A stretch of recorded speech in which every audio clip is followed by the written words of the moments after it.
안식일을 주신 그분의 은혜가 약속이 이루어지는 거룩한 안식일 되기를 간절히 바랍니다.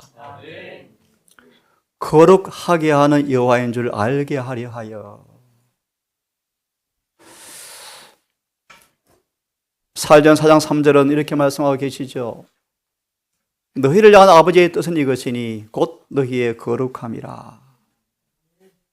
누가 19장 1절에 주석은 그렇게 말합니다. 거룩함이란 하나님과 완전히 일치하는 것이다. 히브리 12장은 말씀하시죠. 이런 거룩함이 없이는 아무도 주를 볼 생각 엄도 내지 말라. 반드시 거룩해야 한다. 어느 정도 거룩해야 하는 것인가? 고고 7장 1절의 말씀이죠. 온전히 거룩해져야 한다. 그 범위가 뭔가? 영과 혼과 전체가 거룩해져야 한다. 어떻게 가능한가? 사도전 5장 23절 4절의 말씀. 이는 믿으시니 평강의 하나님께서 친히 너희를 온전히 거룩하게 하시고 흠 없이 보존해 주시는 그분께서 이를 이루어 주시겠다고 말씀하셨습니다. 조건이 있습니다. 바울처럼 나도 이 일을 위하여, 그래서 예수 안에 완전을 위해서, 고로새 1장 27절 8절의 말씀이죠. 9절의 말씀이죠. 이제 나도 매일 내 속에 성령께 힘을 다하여 순복하고 있습니다. 성령께 순복하십시오. 전심을 다해 순복하십시오. 빌립보 1장 6절의 말씀입니까? 성령께서 그래서 예수의 날까지 그 일을 마치게 해주시겠다. 오늘도 이 구원의 놀라운 행복이 마음속에 성령으로 경험되어지기를 간절히 소망합니다. 죄에서 자유케 되는 길, 죄로부터 해방되는 길. 성경은 말합니다. 성경은 말합니다. 너희가 죄에서 해방되어 하나님의 종이 되고, 다시 기억하세요. 죄에서 해방되고, 오늘 좀 풀이합니다. 해방이 뭔 뜻인지. 하나 답을 미리 드릴까요? 죄에서 해방되려면 죄가 시작되는 길목에서부터 차단되어야 하는데, 죄에서 해방되는 사람들은 시험과 유혹이 오겠지만 시험과 유혹을 힘을 발휘하지 못한다. 네? 놀라운 경험입니까, 여러분? 유혹이 힘을 잃어버려. 다시 말하면 요셉을 만 가지의 방법으로 유혹해도 요셉은 흔들리지 않습니다. 맞습니까? 그걸 성경 말하기를 죄에 대해 죽은 자여 하나님에 대해 산 자로 여겼다. 죄에서 해방되었다. 용서되었다.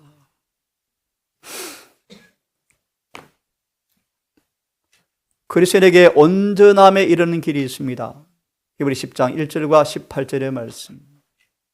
다시는 히브리 10장 1절과 18절의 말씀. 우리 앞에 완전의 길이 놓여 있다. 초기문제 71페이지 말씀처럼 아버지의 앞에, 공의 앞에, 임재 앞에 대제사장이 없는 가운데, 중보자가 없는 가운데 서야 한다는 것을 대다수가 깨닫지 못하고 있더라. 그들은 더 이상 죄로 인하여 아버지 앞에 피로 중보할 필요가 없는 까닭은 이제 죄가 도말되어 버렸습니다.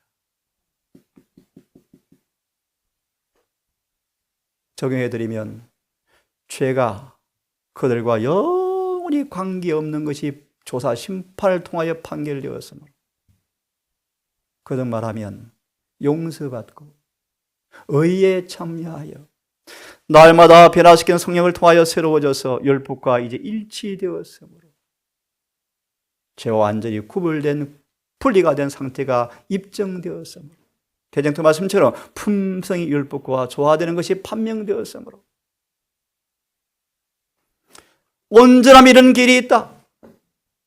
이것은 십자가의 길인데, 아무든지 나를 따라오려거든 날마다 자신을 부인하지 않고는 갈 수 없는 길인데 어떤 길인가? 로마서 6장 1절과 4절의 말씀. 그분과 합하여 침례를 받아서 더 이상 자신이 산 것이 아니요 죽은 사람들, 죄의 몸이 죽어버린 사람들, 사단이 우리 안에 마음을 지배하기 위해서 통로로 삼는 이 몸의 소욕들이, 몸의 정욕들이, 몸의 성향들이, 죄된 본성의 욕구들이 죽게 하고 죄 짓는 마음조차 없애버리는 그 마음, 그 몸을 죽게 하고, 로마서 6장 1절과 7절까지 말씀이라고 말씀을 드렸습니다. 온전함에 우리가 어떻게 이르는가? 죄의 몸을 죽게 한다. 죽은 자는 죄에서 해방되었느니라. 로마서 1장 7절의 말씀. 수없이 경험해 보셨죠? 죽은 장례식장에서 환자, 죽은 시체를 수없이 만져보셨죠? 아무리 뺨을 때려 보십시오. 오늘 우리 장로님 새롭게 본 문장에 감동을 받은 것처럼 아무리 심한 상처를 줄지라도 자신의 마음을 동정하지 말아라. 연민하지 말아라. 아멘. 골로새 3장 1절 3절의 주석의 말씀에 주님께 자아가 숨겨진 사람들은 온유하다. 무슨 말이요? 아무리 무시하고 아무리 능력을 줄지라도 기분 안 나쁩니다. 쾌활합니다. 마음이 평안을 빼앗기지 않습니다. 왜요? 그 속에 그분이 계시기 때문이다. 로마서 말로 말씀을 드리면 죄에서 해방되었다는 것입니다. 의가 그걸 뭐하고 있습니까? 주장하고 있죠. 우리 아담의 자손인데 변명 그만둬라. 죄의 몸을 뭐하게 하고? 죽게 하고 타락한 본성의 성벽을 못 박아버렸다. 창세기 3장 15절. 우리 안에 하나님과 원수된 마음을 없애버렸다. 어떻게? 침례를 받음으로. 죄의 몸을 죽게 하고 이제 나아가서 죄 짓는 것으로부터 자유하게 하고 8절부터 14절까지. 여러분 이 은혜가 정말 사모되어지기를 바랍니다. 사단은 거짓말을 과거로 퍼뜨렸습니다. 죄된 본성이 죄다. 죄는 상태다. 죄는 사망이다. 회개 망측한 신학의 이론으로 무엇이 회개될 것이며 어떻게 죄를 극복할 것인가에 대한 막연한 초장적 개념으로 오늘날 백성들을 성소 정결을 막연하게 기대하게끔 착각하게 만드는 수리, 독주가 다 먹여버렸어요.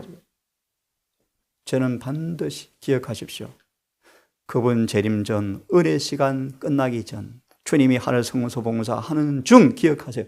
여러분 속에서 죄가 끝나야 합니다. 어떻게 해요? 그분과 함께 침례를 받고 죄의 몸이 멸하여 4절의 말씀. 다시는 죄에게 종노릇 하지 않게 하려 함이라. 이는 죽은 자는 죄에서 해방되었기 때문이라. 이제 그들이 죄 짓는 것으로부터 이제 자유케 하고 과거의 소리를 구원하고 현재의 시험과 유혹의 소리가 구원받고 이제 그 정도가 아니고 의를 섬기도록 하고 다른 말로 의의 종이 되게 하여. 여러분 기가 막힌 복음의 능력이요. 의의 종이 예수의 어린 세절의 생에는 늘 그는 의로 경향이 흘러갔다. 시험과 유혹이 오는 즉시로 그분은 의로 돌이켜요. 의의 종이요. 의의 종. 로마 7장 14절 24절은 기가 막힌 성령 본문의 말씀인데 답을 드리면 성령이 없는 육신에 속한 사람들의 죄로 팔려가는 노예들의 탄식이 정확한 해석이. 죄에 팔리는 노예들의 모습이요. 주와 함께 침례를 받은 사람들은 마음이 원인데 안 되라고 절대 하지 않습니다. 믿음대로 이루어질 것입니다. 의를 섬기도록 하고 거룩함에 이르게 하고. 아멘입니까? 거룩함. 사전 5장 23절, 4장 3절 주서 기가 막힌 구절 아닙니까? 이 말씀을 여러분 어떻게 봤습니까? 양심에 한 점의 죄도 없고 그들의 마음 품성에 부패의 흔적도 없는 상태, 거룩함. 주님과 완전히 일치된 모습.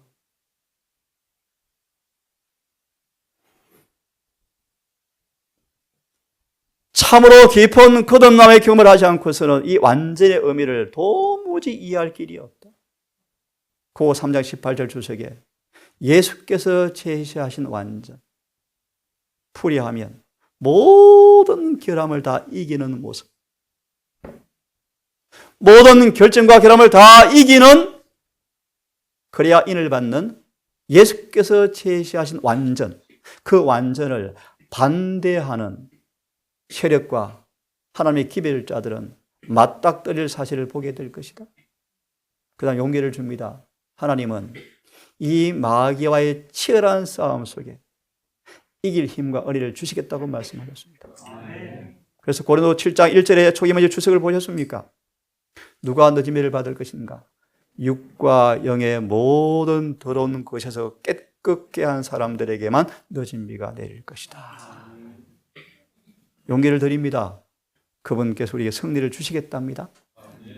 내가 행하리니 누가 막으리요?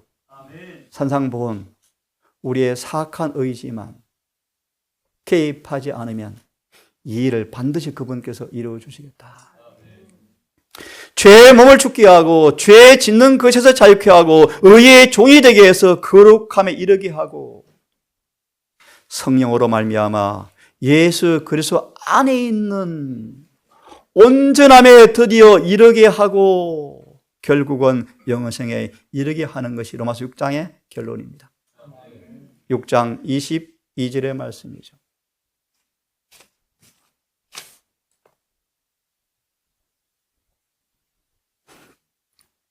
그런즉 은혜를 넘치게 하려고 죄를 더 지으셔야 되겠습니까? 그 말의 의미는 로마서 5장 20절 21절의 말씀이요. 율법이 가입한 것은 죄를 더하게 하려 함이라. 죄가 많은 곳에 은혜가 넘쳤다라는 구절 때문에 주신 말씀이 6장 1절의 말씀이요. 죄가 많은 곳에 왜 은혜가 넘치는가? 야고보 1장 25절은 그렇게 말씀하십니다. 율법은 죄를 탐지하는 탐지기입니다. 천의 법을 알지 못했을 때는 내가 살았는데, 로마 7장 7절의 이하의 말씀이죠. 율법이 새롭게 이해되어지고 십자가를 통하여 율법의 의미가 새롭게 마음에 조명되어질 때 죄가 많아집니다. 예수께 가까이 가면 갈수록 전에 깨닫지 못한 죄가 드러납니다. 율법의 영적 의미가 더 깊고 넓고 높이 이해되어질 때마다 전에 알지 못했던 죄가 감추는 죄가 드러납니다. 그런 면에서 죄가 많은 곳에 은혜가 넘친다, 그런 뜻입니다. 율법은 우리에게 몽학 선생이십니다. 우리의 죄를 다 탐지해서 믿음으로 말미암아 의롭게 하려고 예수께 인도하는 몽학 선생입니다. 바울은 이렇게 간증합니다. 율법과 주님의 사명과의 관계를 깨닫고 하나님의 진리가 더 깊이 깨달아지고 이해되어지면 죄가 많아집니다. 그렇습니까? 예. 철저한 건강 기억하지 않은 것도 죄라는 사실을 깨닫게 될 것입니다. 예언의 신의 말씀을 빌리면 재림을 준비하고 승천을 준비할 사람들은 100% 마땅히 100% 육식을 끊어야 된다는 사실을 엄중히 깨닫게 될 것이 지당합니다. 다시 말합니다. 율법이 더한 것은 죄를 많아지게 하려 함이라. 맞습니까? 예. 신랑이 온다 맞으러 나오라 할 때 맞으러 나가야죠. 어떻게 맞으러 나갑니까? 침 흘린 모습으로요? 머리 헝클어진 모습으로요? 더러운 옷 입은 모습으로요? 아니에요. 우리 모든 삶이 율법과 일치되어야 맞으러 갑니다. 그걸 예언에서는 신랑이 오늘 할 때 맞으러 나간다라는 말의 의미를 개혁 사업을 가리킨다라고 말씀하셨죠. 예를 들면 빚은 빨리 갚으셔야 돼요. 원망 들을 만한 일은 빨리 가서 화해하셔야 돼요. 고백하지 못한 죄는 빨리 고백하고 용서를 받으셔야 돼요. 이것을 가리킨다. 그래야 그분을 맞이하죠. 다시 예를 드릴까요? 삭개오는 예수를 보기 전 이미 죄에서 돌이킨 뒤였다. 맞습니까? 그 다음 중요한 말씀, 삭개오는 그런 은혜를 주신 주님을 보고 싶었다. 다시 말합니다. 회개하라, 천국에 가까웠느니라. 예수께서 오시려고 하시는데 그 길을 미리 준비되었습니까? 아멘, 준비되었죠. 그래서 삭개오에게 주님께서 말씀하시죠. 삭개오야, 빨리 내려와. 나 너 집에 갈 거야. 삭개오는 예수님을 자신의 마음의 구주로 영접하였다. 오늘 구원이 이르렀느니라. 율법과 주님의 사명과의 관계를 깨닫고 어떻게 주님께서는 우리를 그분의 사명을 통한 율법과 얼마나 완전히 조화시켜서 드디어 율법과 일치되는 완전을 주시는가 기가 막히더라. 바울이 이렇게 고백합니다. 그분은 놀라운 지혜다. 주석을 나중에 읽어보십시오. 율법 앞에 죄가 많아집니다. 진리가 외쳐지면 마음이 찔립니다. 그럴 때 그분의 사명을 이해할 때 그분의 사명을 통하여 우리에게 많은 죄를 생기게 하는 율법과 어떻게 우리를 조화시키는가 그 지혜에 바울이 탐복했다 그런 뜻입니다. 드디어 율법과 일치해서 완전에 이르게 한다라는 구절의 말씀이에요. 그런데 우리가 은혜를 넘치게 하려고 죄를 지으리요? 그럴 수 없느니라. 함께 크게 읽습니다. 시작.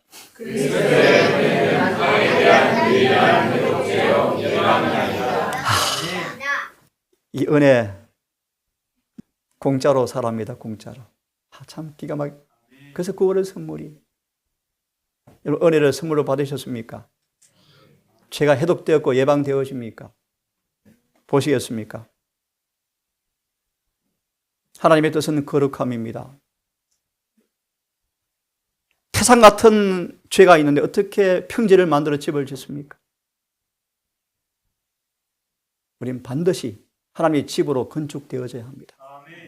그런데 여러분, 태산이 어떻게 평지로 바뀝니까? 우리의 결함과 선천적 성벽과 죄악과 죄가 태산처럼 많은데 어떻게 죄가 허물 없이 깨끗하게 지워지고 죄의 허물없는 품성으로 바뀌겠습니까? 거룩해지겠습니까? 예, 태산 같을 수도 있다. 하지만 기억하십시오. 스룹바벨 앞에 평지가 되리라. 아멘. 앞에 비결, 은총이 함께할지어다. 함께 다시 말하면 은혜가 풍성히 임하면 로마서 5장 12절과 19절까지 은혜와 그분의 의의는 죄와 마귀보다 비교 불가 훨씬 크다. 간단히 말합니다. 죄가 무엇이든가 문제없고요. 은혜는 죄보다 훨씬 강하다는 사실을 아멘하기를 바랍니다. 태산 같을지라도 겸비하게 하고 죄악을 자복하고 부활의 구절을 공로를 의지하면 용서하시고 과거에도 한 번도 죄를 지은 적이 없음. 여러분 기쁜 소식 아닙니까? 마치 과거에도 의인으로 산 것처럼 인정하심. 아멘. 용서. 소자야 내 죄사함 받았느니라 라고 하자마자 인자가 죄를 사는 권세가 있는 줄 알게 하려 하여 절망의 중풍의 짐이 눈에 보이게 떠나는 것처럼 그 영혼의 갈망, 죄의 용서를 이렇게 묘사합니다. 죄인이 용서를 받은 것이었다. 죄인이 구원을 받은 것이다. 내가 오히려 한 가지 부족하다는 소망의 말씀에 주석에 잘 나와 있죠. 용서하시고 아멘입니다. 여러분. 모든 불의에서 연어고 이니퀴티 원죄를 설명하는 이 뿌리의 죄, 불의에서 그들을 깨끗게 하실 것이다. 가롯 유다가 누가 결함을 다 고쳐? 대정토 조다심판의 장에 보시면 결함을 누가 다 고쳐라고 핑계하면 멸망은 100% 멸망한다. 주님은 반드시 결함을 고칠 은혜와 힘을 주실 것이다. 하나님은 그대에게 율법과 완전히 일치되기를 요구, 명령하신다. 그분의 명령이 부당합니까? 그러면 그분은 엄한 농부죠. 나쁜 분이시죠. 우리에게 하지 못할 걸 요구한 적이 한 번도 없으시죠. 율법에 기억하십시오. 완전히 일치하기를 요구하신다. 무너져서 사람이 거할 곳이 되지 못하게 만든 해파된 성소에 성전의 건축자로 무너진 곳을 사람을 사는 것으로 만들기 위해서 안식일을 회복한 남은 교회가 안식일을 더럽히고 살아가요. 짚고 넘어갑니다. 품성이 그 모양 그 꼴이에요. 지금도. 시골 사람 평생 해본들 고집도 안 바뀌고요. 자신심도 안 바뀌어요. 의미 없습니다. 여러분. 하지만 기억하십시오. 주님은 한 번도 표준이 바뀐 적이 없어요. 율법과 완전히 일치되기를 요구하셔요.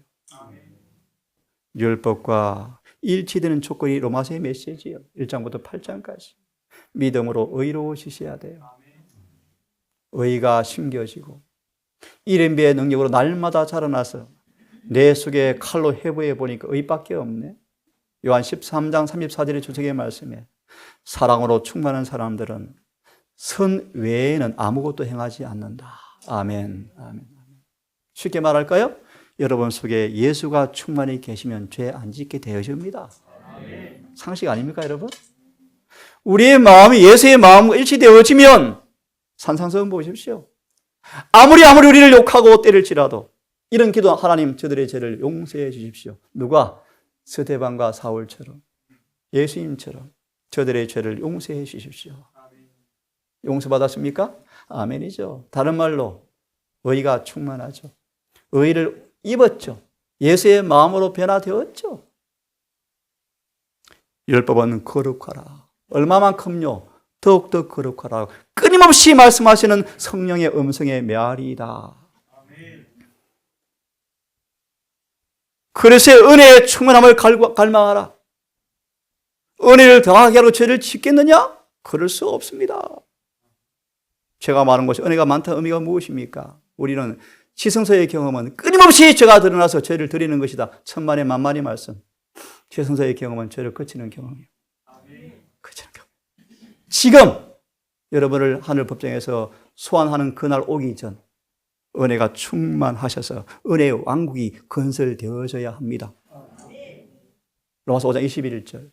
죄가 사망 안에서 우리를 군림하여 사망에 이르게 한 것처럼 이제 또한 은혜와 의가 우리를 통치함으로 은혜를 통해서 의가 우리를 지배함으로 영생에 이르는 경험을 하셔야 합니다. 쉽게 말합니다. 내가 아니고 내가 사는 것이 내가 아니고 내 안에 성령을 통해 주님께서 충만히 사시는 경험이 이루어져야 한다는 것입니다. 그래야 심판을 통과합니다. 그래야 늦은 비가 옵니다. 은혜를 갈망하라. 은혜의 충만함을 갈망하라. 예수를 믿노라 하지만 왜 율법과 일치된 품성이 왜 없는가?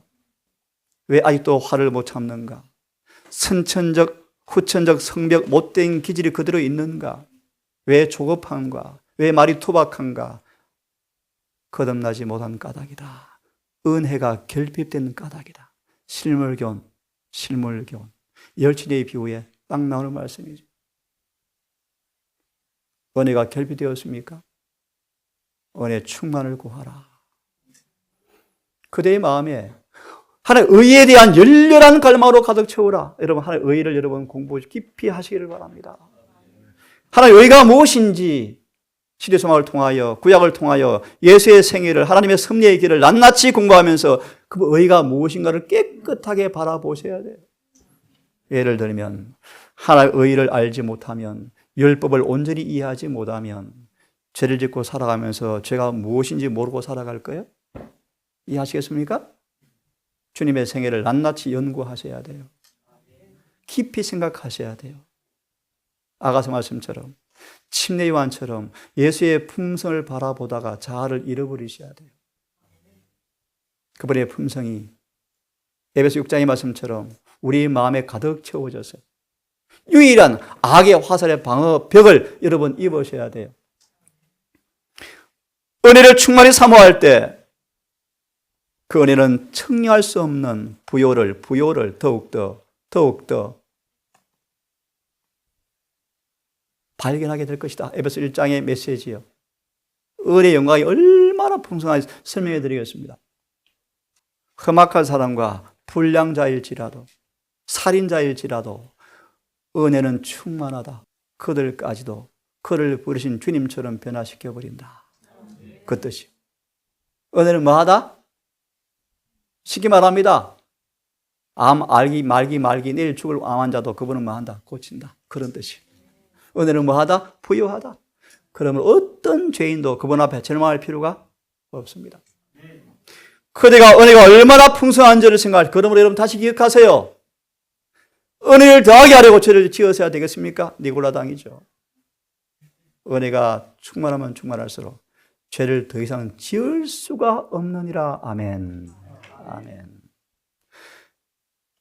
율법 아래 있을 때는 우리가 늘 정죄에 당하였지만 이제 은혜 아래 있은즉 죄를 지으려 죄가 너희를 주관치도 못하리라.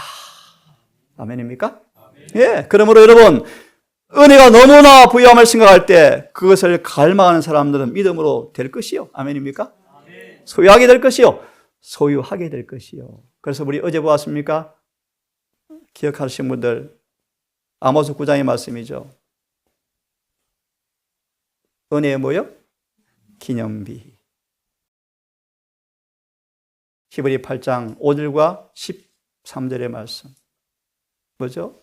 우리 마음 율법이 딱 기록되어져 버린 거예요. 이것이 뭐 은혜의 기념비. 우리 마음에 율법이 영원히 기록되어서 안 지워지는 게 은혜의 기념비다 그런 뜻이에요. 예레신에서는 아모스 9장을 표현하기를 계시록 14장 12절로 결론 짓습니다. 여기에 누가 있습니까? 질문 드릴까요, 여러분? 계명을 지킨다 말이 무슨 뜻입니까? 죄에서 자유케 된 거예요. 믿으십니까? 저는 100% 믿습니다. 100% 믿습니다.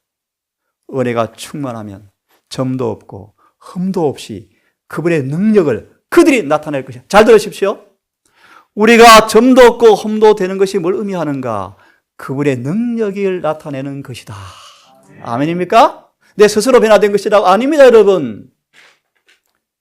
히브리 1장과 2장의 메시지요. 그분은 창조주의 창조주. 창조주의 창조주. 예?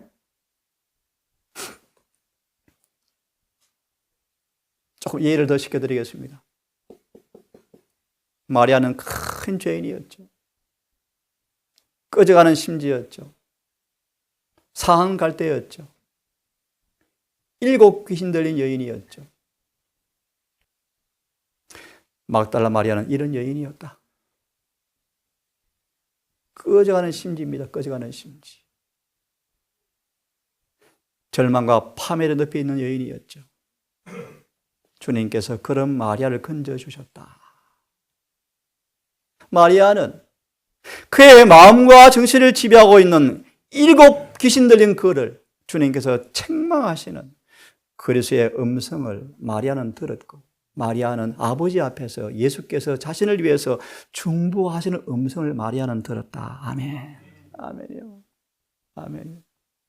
예수님은 십자가의 능력으로 우리를 죄에서 구원해내지만 죄를 짓지 않도록 똑같은 능력으로 중보할 필요가 있으셔서 지금 중보하신다. 언제까지? 마귀의 머리가 깨져서 예수 발밑에 마귀가 밟힌 것처럼 우리 발밑에도 마귀가 밟힐 때까지 내가 중보해 줄게 라는 말씀이죠. 마리아는 예수의 흠없는 순결에 비해서 죄가 얼마나 더러운 것임을 이제 깨닫게 되었고, 따라하십시오. 예수의 능력을 통하여 승리해 왔었다. 아멘. 은혜의 기념비가 되었습니까? 네? 좀 더 보실래요? 예수의 은혜로 마리아는 거룩한 품새의 참여자가 되었다. 아멘. 아멘. 타락하여 그 마귀의 거처가 되었던 그 집이 이제 주님을 모시는 교제하는 집으로 바뀌고 봉사의 도구가 되어버렸다. 죄가 많은 곳에 은혜가 많습니까? 아멘이죠. 아멘이죠. 예수 발 아래 가장 먼저 배운 사람은 마리아였다. 성령의 감동에 따라서 억제할 수 없는 사랑의 강건에 따라서 향유를 발에 붓고 머리털로 씻긴 사람도 마리아였다. 마리아는 늘 십자가 곁에 섰었고 11명은 주랭랑 치고 다 도망갔지만 수제자, 수제 목사, 연합회장 베드로는 도망갔지만 이 마리아는 십자가 옆에 있었고 바로 무덤까지 그를 따라갔고 부활한 다음 제일 부활한 구절을 먼저 만난 사람도 마리아였고 부활을 제일 먼저 선포한 사람도 마리아였고 예수께서 십자가에 달려 죽는 그 순간 마리아의 향유를 기억하시고 돌아가셨대. 아멘입니까? 예수님은 이 마리아를 주님의 재림의 그날까지 사람들 앞에 가리키라고 기록하셨어요. 죄가 많은 곳에 은혜가 많습니까? 크게 같이 읽습니다. 시작. 하나님이 죄를 알지도 못하신 자로 우리를 대신하여 죄를 삼으신 것은 우리로 하여금 저희 안에서 하나님의 의가 되게 하려 하시니라. 정말 굿뉴스죠. 짧게 설명합니다. 왜 그분이 돌아가셨습니까? 우리의 죄를 당신의 죄로 다 끌어안으시고 우리에게는 그분의 의를 돌려주어서 의가 되게 하려고. 질문요. 하나님의 의는 흠도 점도 없습니까? 아멘입니다. 그 의를 입으셨습니까? 그러면 죄에서 해방되어지게 되어 있습니다. 왜요? 예수님 안에는 죄가 없습니다. 없습니다. 치나무에 달려 우리의 죄를 담당하셨으니, 우리의 죄를 가져가셨으니, 제거하셨으니 왜 아직도 죄에 허덕이고 있는가? 23절의 말씀이에요. 우리로 죄를 그분이 담당했으니까, 그 죄를 십자가 정세를 못 박았으니까 우리는 이제 죄에 대해 죽고 의에 대해서 살게 하게 하심이라. 아멘. 제가 채찍에 맞으심으로 너희는 나음을 얻었다. 여러분 나았습니까? 여러분 고집이 나았습니까? 성급한 기질이 나았습니까? 서운한 자존심의 상처가 나았습니까? 아무리 멸시를 받아보는 테스트를 받아도 이제 자아가 안 나옵니까? 요한 21장의 주석의 말씀. 은혜가 그를 무엇을 해 놓았는가를 이제 드러났습니까? 이 말씀만 주석해드리고 오늘은 마무리해야 될 것 같습니다. 여러분 침례 받으셨습니까? 침례. 침례란 세상과 죄에 대해서 죽었다는 선포입니다. 오늘 못 읽었습니다. 일용할 양식을 달라는 말씀이 이렇게 말합니다. 오늘날 일용할 양식을 위해서 애쓰는 사람들이 많은데 사람들은 놀러 다니면 놀러, 여행 다닙니다. 맛있는 거 먹으러 다닙니다. 전부 우상 숭배자다. 기억하십시오. 우상 숭배자. 내 오락을 위해 살지 마십시오. 여러분 하늘에 가서 여행하고 다니십시다. 하늘에 가서 여행하시고 오늘도 허덕이 영혼들을 위해서 그 돈을 쓰십시오. 일용할 양식을 달라는 기도문의 주 내용이에요. 우리는 이곳에 가난한 사람들이 많습니까? 많습니다. 예수님처럼 나눠줄 것이 없어서 한 끼를 굶고 나눠주잖아요. 기억하십시오. 요한복음 13장 34절. 내 이웃을 내 몸처럼 사랑하지 않고서도 하늘에 가는 생각 꿈도 꾸지 마라. 치명적 속임수에 빠져 있다. 하늘은 누가 가는 곳인가? 성경 많이 읽은 사람? 씨 뿌리는 사람? 천만의 말씀. 예수 닮은 사람만 갑니다. 침례는 죄와 세상을 포기합니다. 선천적 악한 성향과 후천적 배양된 악의 성향으로부터 깨끗함 받았습니다. 히브리 10장 1절의 말씀이요. 침례식이 진행되는 동안 우리는 죄에 대하여 죽은 채로 남아있기로 맹세하였다. 2번, 나쁜 말 절대 하지 말고요. 성화된 입으로 남아있자. 입에 뭐 하라? 재갈 먹여라. 입은 성화된 채로 남아있어야 합니다. 혀는 회개한 채로 남아있어야 합니다. 하나님 선하심을 받아야 되고 입은 그분의 이름만 찬양하는 입으로 바뀌어야 합니다. 이렇게 될 때 동산교회 구성원들은 다 서로에게 축복이 될 것입니다. 시간이 가지만 이 말씀은 꼭 보고 마쳐야 되겠습니다. 이 말씀은 생략하고요. 크게 같이 읽습니다. 시작. 소경이 누구냐? 내 종이 아니냐? 누가 나의 고뇌를 나의 사자같이 기뻐이겠느냐? 누가 나와 친한 자같이 소경이겠느냐? 누가 여호와의 종같이 소경이겠느냐? 여기서 말하는 소경은 누굽니까? 여기서 말하는 본문의 기머거리와 소경은 누구를 지칭하고 있습니까? 이 본문을 잘 보시고. 누구? 맞아요. 이 본문에서 기머거리와 소경은 누구라고 말하죠? 여호와의 종은 누굽니까? 예언의 메시지인데 누구를 가리켜요? 이사야 42장은 잘 보신 분들 예수의 사명을 가리키는 본문이에요. 여호와의 종은 누굽니까? 예수님을 가리켜요. 예수님을. 예수를 가리켜서 뭐라고 표현하죠? 이걸 뭘 의미하는가 설명해드리고 마치겠습니다. 죄에 대해 죽은 자요, 의에 대해 살았다 뜻입니다. 설명해 드리겠습니다. 가야바가 예수를 바라봅니다. 정말 메시아 같다. 예수를 비웃고 조롱하는데 예수님의 귀에는 마치 들리지 않는 것처럼 보였다. 백성들은 안나스와 가야바야 상기되고 악에 찬 태도와 예수님의 침착하고 위험 있는 태도를 비교해 보았다. 냉담한 군주들의 마음속에서 여기는 이 경건한 사람이 범죄자로 정죄를 받아야 하는가라는 의문이 제기되었다. 마치 뭐처럼? 앞에 말씀을 생각했는데 이사야 42장 19절 딱 인용해요. 예수님은 귀 먹이리처럼 마치 듣지 않는 것처럼 보였죠. 보실래요? 같이 읽습니다. 시작. 빨리 시작. 안에 있는 모든 사람을 볼 수 있는 그의 뒤편에 서셔서 온갖 목소리를 들으셨으나 그리스도께서는 그 모든 거짓 고소에 대하여 한마디도 대답지 않으셨다. 귀 먹으립니까? 죄에 대해 죽었습니까? 요한 14장 30절 반응하지 않습니까? 그 다음요. 그분의 모든 태도는 자기가 양심적으로 무죄하다는 증거였다. 그분은 당신의 심령에 부딪히는 성난 파도에도 불구하고 끄떡하지 않고 서 계셨다. 아멘입니까? 계속요. 마치 사나운 배양의 물결처럼 높이 치솟는 거세고 성난 파도가 그분의 주위에서 파도를 들어가는 건 그분을 지나치는 못하는 것 같았다. 그분은 마치 서 계셨으나 그분의 침묵은 웅변이었다. 그것은 한 줄기의 빛이 속에서부터 나와 그 사람을 비추는 것 같았다.